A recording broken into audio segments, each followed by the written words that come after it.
Hey guys, welcome back to the Readers. I hope you are having an amazing day. Let's get right into the stories. The first one is an entitled people story. It all started about 8 months ago when my roommate situation went from inconvenient to absolutely unbearable. I'd been living with this guy, let's call him Tyler, for almost a year after my previous roommate moved out to live with his girlfriend. Tyler seemed okay at first. He paid rent on time, kept the common areas reasonably clean, and we generally stayed out of each other's way. He wasn't exactly friend material, but as roommates go, he seemed fine. I work as an IT security specialist for a mid-sized company, which means I work long hours sometimes and have to be on call occasionally. It's not the most glamorous job, but it pays well, and I actually enjoy what I do. I'm not exactly swimming in money, but I live comfortably and can afford some nice things now and then. Tyler, on the other hand, worked at some startup doing marketing or sales or something. He was constantly talking about how his company was going to revolutionize the industry and how he'd be making six figures soon. The classic startup guy talk. In reality, though, he always seemed to be struggling with money. He'd ask to borrow $20 here and there, promising to pay me back on payday, which sometimes happened and sometimes didn't. Things started to change when his company began having financial problems. He came home one day looking stressed, mentioning they'd missed payroll and were cutting back hours. I felt bad for him, but it wasn't really my problem. I even offered to cover his part of the utilities that month to help out. Looking back, that was probably my first mistake, showing him I was willing to help financially. Over the next few weeks, I noticed small things going missing from the apartment. At first, it was just stuff from the common areas. A portable Bluetooth speaker disappeared from the living room, then some kitchen gadgets I rarely used. I didn't think much of it. Maybe Tyler had moved them, or maybe I'd misplaced them myself. It happens. Then one day, I came home from a long shift to find my PlayStation 5 missing from the entertainment center. That was definitely not something I would have misplaced. I texted Tyler immediately. "Hey, did you move my PS5 somewhere?" I wrote. His response was quick. "Oh yeah, sorry man. My cousin came over and I let him borrow it. He'll bring it back next week." I was annoyed, but let it slide. He should have asked first, but at least I knew where it was. Or so I thought. A week passed, then two, and no PS5. Every time I asked Tyler about it, he had some excuse about his cousin being busy or forgetting to bring it back. By the third week, I was getting seriously annoyed. "Listen," I told him one morning as he was heading out. "I need my PlayStation back. Today. Tell your cousin to drop it off or I'll go pick it up myself." Tyler looked uncomfortable. "Yeah, about that he kinda broke it, but don't worry, I'll replace it as soon as I get my bonus next month." I was furious. "That's a $500 console. Your cousin can't just break it and you think it's okay to tell me weeks later? I want the money for it now, not next month." "Dude, I don't have $500 right now. I told you the company's having issues. Just chill, I'll get it to you." I didn't believe him for a second, but what could I do? I couldn't force him to give me money he claimed not to have. I decided to keep a closer eye on my belongings from then on. That weekend, while Tyler was supposedly at a friend's place, I did something I probably should have done earlier. I checked his room. I know, invasion of privacy and all that, but something wasn't adding up, and I had a bad feeling. His room was a mess. Clothes everywhere, empty food containers, the works. Nothing suspicious at first glance. But then I noticed his laptop open on his bed. The screen was on, showing his eBay account. And there, in his recently sold items, was my PS5, sold 3 weeks ago for $450. I felt like I'd been punched in the gut.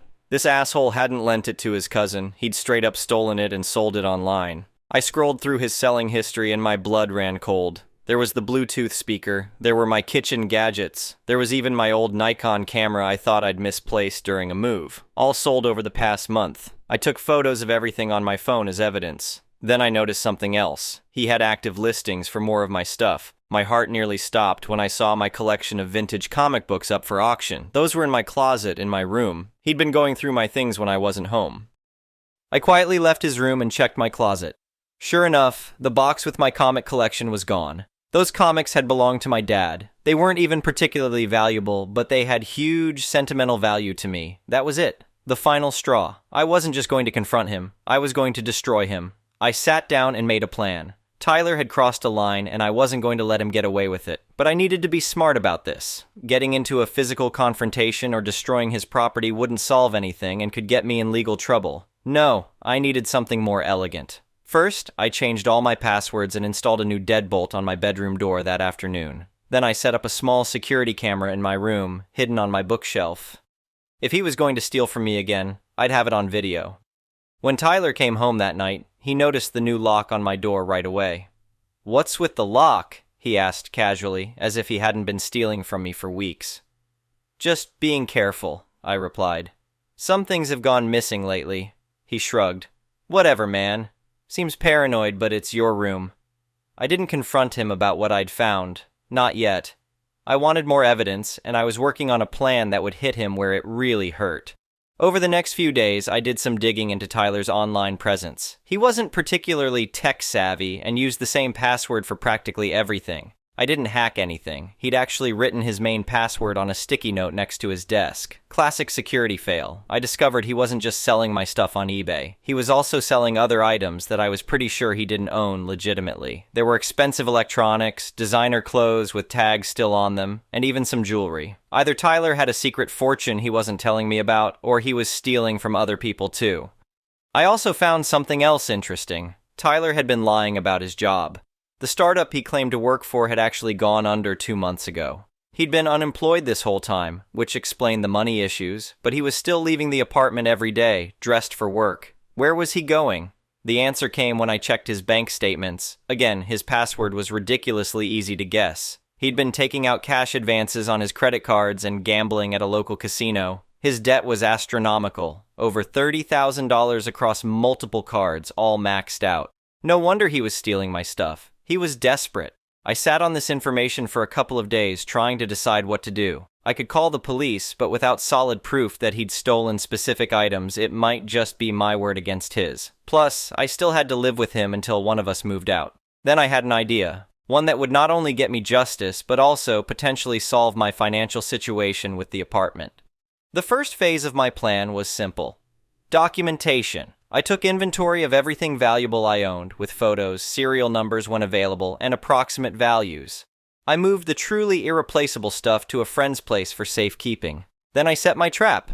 I left my tablet accidentally visible on my bed when I left for work, but I'd installed tracking software on it. The screen showed my Amazon account open, with a saved credit card prominently displayed. The tablet itself was cheap. I'd bought it on sale years ago, but what mattered was the credit card information and the tracking software. Sure enough, when I checked the tracking that evening, I could see the tablet had been moved. Tyler had taken the bait. I waited patiently to see if he'd use the credit card information. Within 2 days, there were unauthorized charges on my Amazon account. Jackpot. I now had definitive proof of theft and attempted credit card fraud. I reported the fraud to Amazon and my card company, but asked them not to pursue it yet. I needed the evidence for later. I decided it was time for the confrontation. I waited until Tyler was home, then called a friend to come over as a witness. When they arrived, I sat Tyler down in the living room. "We need to talk about the stuff you've been stealing from me and selling online," I said calmly. His face went pale, but he quickly recovered. "What are you talking about? I haven't stolen anything." I pulled out my phone and showed him the photos I'd taken of his eBay listings. My PS.5 comma, my speaker, my camera, my dad's comic books, all listed from your account, all sold in the last month. "You went through my computer? That's invasion of privacy," he sputtered, trying to turn it around on me. "Yes, I did, after you stole hundreds of dollars worth of my property, and that's not all. I know you used my tablet to get my credit card information and made purchases on Amazon." He was cornered and he knew it. His face twisted with anger. "So what? What are you going to do about it? It's your word against mine." I smiled. "Actually, it's not. I have the eBay listings, the Amazon fraud report, and video of you entering my room and taking things. I've filed a police report, and they're very interested in talking to you." That last part was a bluff. I hadn't gone to the police yet, but Tyler didn't know that. His demeanor changed instantly. "Listen, man, I've been going through a tough time. I lost my job. I've got gambling debts. I was desperate. I'm sorry. I'll pay you back for everything." "With what money? You're broke, your credit cards are maxed out, and you don't have a job." His eyes widened. "How do you know about my credit cards?" "The same way I know you spend your days at the Golden Gate Casino instead of at work." "I did my research." Tyler slumped back in his chair, defeated. "What do you want from me?" This was where phase 2 of my plan kicked in. "I want you to move out, immediately. Sign over your part of the lease to me. And I want you to pay me back for everything you stole." "I told you, I don't have any money." "Then you'll have to find another way to pay me back. I hear the casino's always hiring. Or maybe your parents can help. Either way, it's not my problem." He argued, threatened, and even begged, but in the end, he knew I had him cornered. With my friend as a witness, he signed a document I'd prepared transferring his part of the lease to me. He agreed to pay me back $2,000 for the stolen items at $200 per month for the next 10 months. I'll have my stuff out by the weekend, he muttered as he signed the agreement. No, you'll have your stuff out by tomorrow night, and I'll be supervising to make sure nothing else of mine mysteriously disappears. The next day, Tyler packed up his things while I watched. He didn't have much, mainly clothes, his laptop, and a few personal items. As he was about to leave, he turned to me. You know, you didn't have to be such a dick about this. I said I was sorry. Sorry doesn't replace the comic books that belonged to my dad, which you sold for $50. Get out. After he left, I changed the locks and celebrated with a beer. I thought that was the end of it, but I was wrong. The real revenge was just beginning. A few days after Tyler moved out, I received a call from an unknown number. It was someone from the casino where Tyler gambled, asking for him. He doesn't live here anymore, I explained. Is there a message I can pass along if I see him? The caller hesitated, then said, It's regarding his application. We need some additional information. That's when I realized Tyler had applied for a job at the casino, the same casino where he had gambling debts. I almost laughed out loud. Oh, I see. You know, I feel like I should tell you something about Tyler. I didn't outright lie. I simply mentioned that Tyler had recently had some ethical lapses involving other people's property and money, and that I'd had to ask him to leave our shared apartment because of it. I suggested they might want to run a thorough background check before hiring him. The casino, unsurprisingly, did not call Tyler back for a second interview. Next, I found out where Tyler was staying, with his parents, as it turned out. I sent them a polite, seemingly concerned email detailing my worries about their son's gambling problem and the lengths he'd gone to feed his addiction, including stealing from his roommate. I attached screenshots of his eBay listings of my items as proof. I wasn't just being petty. Tyler owed me money, and I wanted to make sure his parents knew exactly why he might be asking them for cash in the coming months. Plus, if they were decent people, they'd want to know their son needed help. Then I took things a step further. Using the information I had gathered about his online accounts, I set up alerts to notify me whenever Tyler created new listings on eBay or other selling platforms. If he tried to sell more stolen goods, I'd know about it. I also contacted the people who had bought my stolen items on eBay. I explained the situation and asked if they'd be willing to return the items for a refund. Most ignored me, but one person who had bought my Nikon camera actually agreed to sell it back to me. I had to pay more than Tyler had sold it for, but at least I got it back. About a month later, I got my first alert. Tyler had listed some high-end headphones on eBay. The brand and model matched those belonging to a mutual acquaintance of ours. I reached out to this person, confirmed the headphones were missing, and helped them file a police report with the evidence I had gathered. This time, Tyler couldn't talk his way out of it.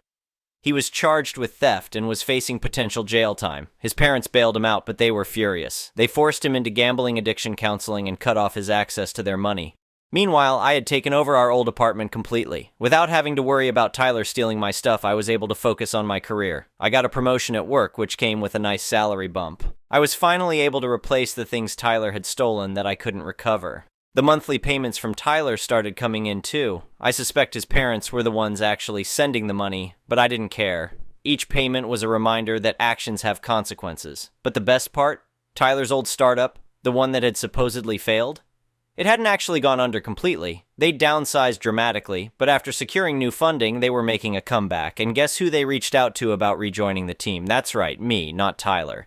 You see, in my research on Tyler, I'd found out that he'd been fired from the startup, not because of company financial issues, but because of his poor performance and attendance problems. The gambling had already been affecting his work. The startup needed someone with IT security expertise for their new phase, and my name had come up in their search. I hadn't planned this part, but it was a delicious coincidence.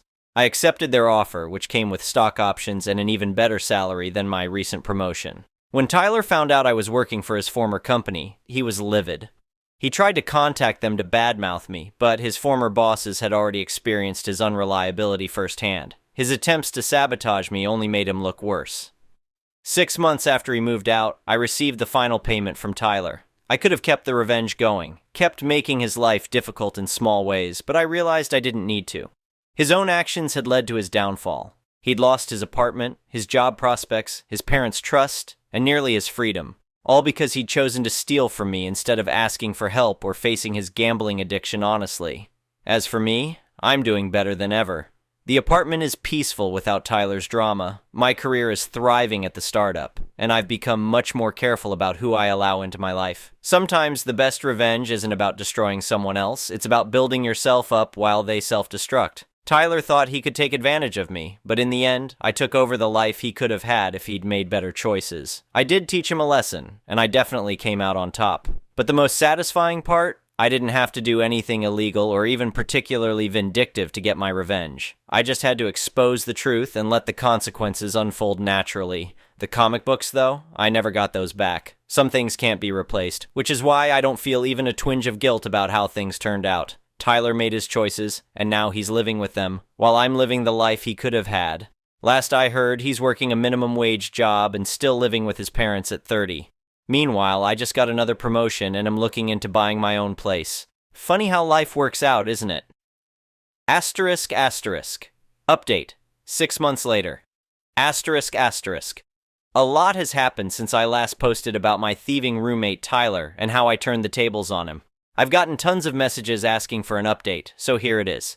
First, some unexpected news. Tyler's parents reached out to me about 3 months ago. They wanted to meet in person to discuss their son. I was hesitant at first, worried they might be angry or looking to cause trouble, but curiosity got the better of me, and I agreed to meet them at a coffee shop. Tyler's parents turned out to be genuinely nice people who were heartbroken about their son's behavior. They apologized profusely for what he'd done to me and explained that Tyler had been diagnosed with a gambling addiction and was now in an intensive treatment program. They didn't make excuses for him, which I respected. Here's the kicker. They had found my dad's comic books in Tyler's old bedroom at their house. Apparently, he hadn't sold them after all. Maybe he recognized their sentimental value, or perhaps he just hadn't gotten around to listing them yet. Either way, his parents returned them to me, complete and undamaged. I nearly cried right there in the coffee shop.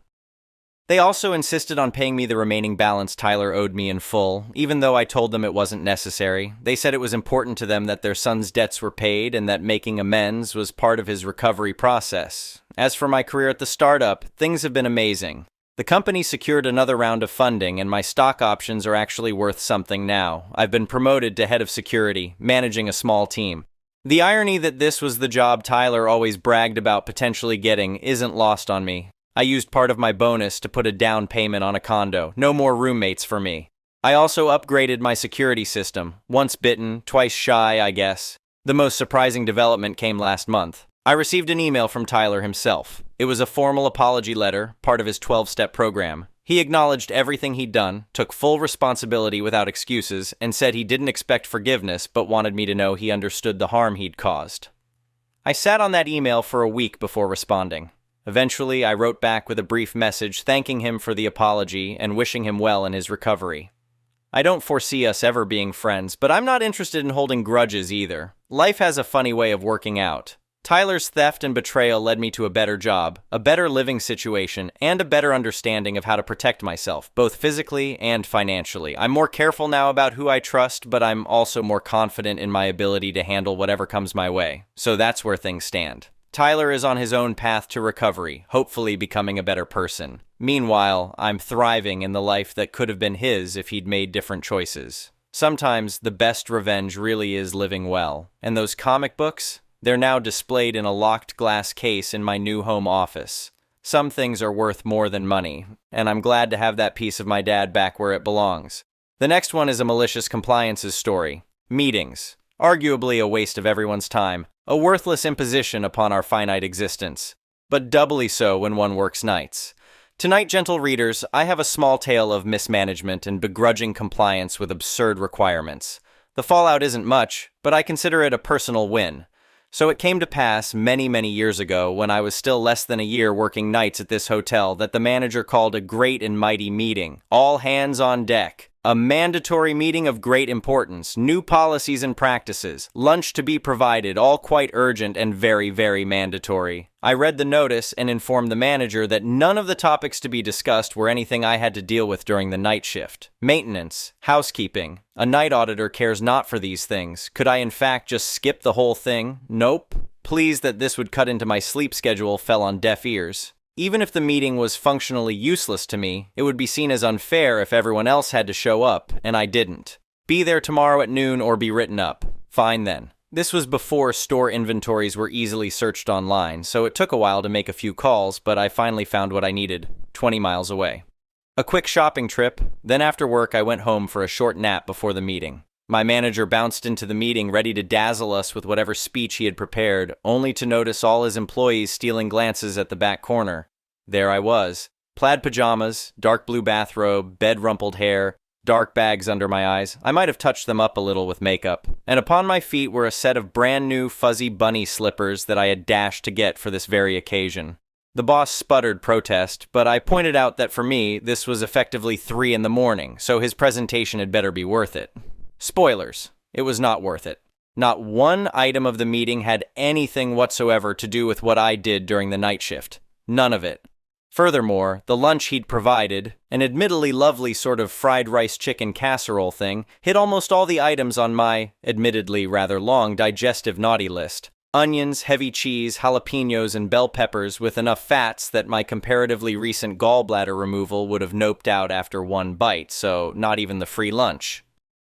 As the event wound down, with everyone else eating, I went to my manager, looked him dead in the eyes, more or less, I was tired, and told him exactly what a colossal waste of my time this whole thing had been, and that I would not be attending any further mandatory meetings. If there was something I needed to know, a memo would suffice, thank you. And that was how Squirrel got out of attending meetings forever. There have been other meetings, I have not been invited to attend them. I did attend the manager's going away party, though. That was nice. Teal dear. Manager schedules mandatory meeting during my sleeping hours, so I show up in sleepwear. The next one is an entitled parent story. My 24F mother, 65, who adopted me when I was 6 years old, emotionally abused, and neglected me throughout my childhood. Most of my memories are filled with babysitters, while she was living it up, school bullying and therapists, while she refused to believe that any of my problems stemmed from my relationship with her. I've been slowly working through my issues with a therapist, and now live several hours away from her and work a full-time job as a news producer. As my mother has grown older, she's now become a shell of who she used to be. Now she's a hermit, does nothing, loves being the victim, is condescending and judgmental.